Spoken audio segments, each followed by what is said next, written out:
Hello students, आज से हम कक्षा छठवीं की हिंदी की एड ग्रेड स्टार्ट कर रहे हैं। पार्ट 1 विजय विश्व तिरंगा प्यारा। मेरे पास सारी ही एड ग्रेड अब आ गई हैं, तो मैं कोशिश करूंगी कि अगले हफ्ते से मैं इंग्लिश के भी वीडियोस डालना स्टार्ट कर दूं। तो बहुविकल्प प्रश्न देख लेते हैं। इसकी शान न जाने पाए चाहे जान भले ही जाए, पंक्ति किससे संबंधित है? तो ध्वज से। तिरंगे झंडे में रंगों का ऊपर से नीचे के क्रम में लगाइए। तो केसरिया, सफ़ेद, फिर हरा। शुद्ध वर्तनी वाला शब्द है स्वतंत्रता। ध्वजारोहण के समय कौन सा गीत गाया जाता है? जन गण मन अधिनायक। विश्व शब्द का पर्यायवाची होता है जगत। नीचे दिए गए शब्दों को उचित शब्द चुनकर रिक्त स्थानों में भरिए। तो युद्ध के मैदान में तिरंगे को देखकर वीरों का जोश बढ़ता है। तिरंगे का सम्मान मातृभूमि के सम्मान के बराबर है। बलि बलि जाना का अर्थ है न्यौछावर होना। संबंध पराजय का विजय से है। जैसे विजय है ना, पराजय से संबंधित है, वैसे ही शत्रुता का विलोम मित्रता होता है। प्रभात फेरी, ध्वजारोहण, राष्ट्रगान, मिष्ठान वितरण, शब्दावली राष्ट्रीय पर्व से संबंधित है। अति लघु उत्तरी प्रश्न देख रहे हैं अब हम। विजय विश्व तिरंगा प्यारा कविता के अनुसार सरसाने शब्द का अर्थ होता है।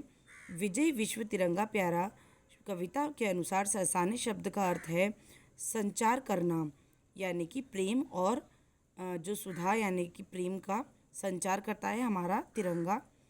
प्रश्न नंबर 12, तन मन शब्द युग्म में से किस विराम चिन्ह का प्रयोग किया गया है? तो योजक चिन्ह का। अगला है मातृभूमि शब्द का प्रयोग कर एक वाक्य बनाइए। तिरंगे का सम्मान मातृभूमि के सम्मान के बराबर है। वीरों के मन में जोश कब उत्पन्न होता है? वीरों के मन में जोश तिरंगे को देखकर उत्पन्न होता है। अब हम लघु उत्तरी प्रश्न करेंगे। अति लघु उत्तरी प्रश्न खत्म हो चुके हैं। आप अपने राष्ट्रीय ध्वज को कैसे पहचानेंगे? तिरंगे के समान अनुपात में 3 क्षैतिज पट्टियां हैं। केसरिया रंग सबसे ऊपर दिखेगा हमें, फिर बीच में सफ़ेद और हरा रंग सबसे नीचे। सफ़ेद पट्टी के बीचों बीच एक नीले रंग का चक्र भी हमें दिखेगा, जिससे हम ध्वज को पहचान जाएंगे।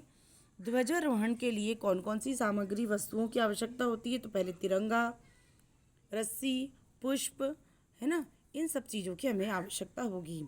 तिरंगे को देखकर वीरों के मन में कौन कौन से भाव जागृत होते हैं? तो तिरंगे को देखकर वीरों के मन में शक्ति, जोश, आनंद एवं साहस, बलिदान का भाव जागृत होता है। प्रभात फेरी के समय आप कौन सा गीत गाते हैं? 4 पंक्तियाँ लिखिए। तो यही गीत हम गाते हैं। विजय विश्व तिरंगा प्यारा, झंडा ऊंचा रहे हमारा, सदा शक्ति बरसाने वाला, प्रेम सुधा सरसाने वाला। 4 पंक्ति बोली थी तो वही लिख दी हैं। आपके यहाँ पे जो भी प्रभात फेरी में बोली जाती हो कविता, आप वो लिख सकते हैं।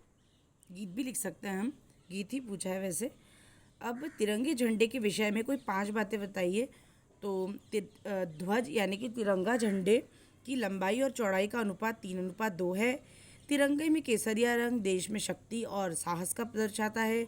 बीच में सफ़ेद पट्टी धर्म चक्र के साथ शांति और सत्य का प्रतीक है।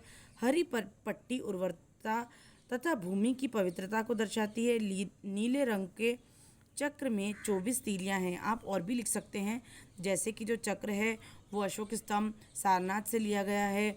और भी जो आपके मन में बातें आ रही हैं वे आप सभी लिख सकते हैं। अब नीचे दी गई पंक्तियों को भावार्थ अपने शब्दों में लिखिए। तो आओ प्यारे वीरों आओ, देश धर्म पर बलि बलि जाओ, एक साथ सब मिलकर गाओ, प्यारा भारत देश हमारा, झंडा ऊंचा रहे हमारा। तो भावार्थ होगा, भारत के प्यारे वीर आओ तथा देश की आज़ादी के लिए अपने प्राणों की बाजी लगा दो अथवा देश पर कुर्बान हो जाओ। सभी साथ मिलकर कहो कि भारत हमारा प्यारा देश है, हमारा प्यारा झंडा सबसे ऊंचाई पर लहराता रहे और सदैव ऊंचा रहे। अगर आपको किसी भी टॉपिक से रिलेटेड कोई भी मन में डाउट हो तो मुझे कमेंट सेक्शन में बताएं। मिलती हूँ आपको नेक्स्ट वीडियो में, तब तक के लिए धन्यवाद।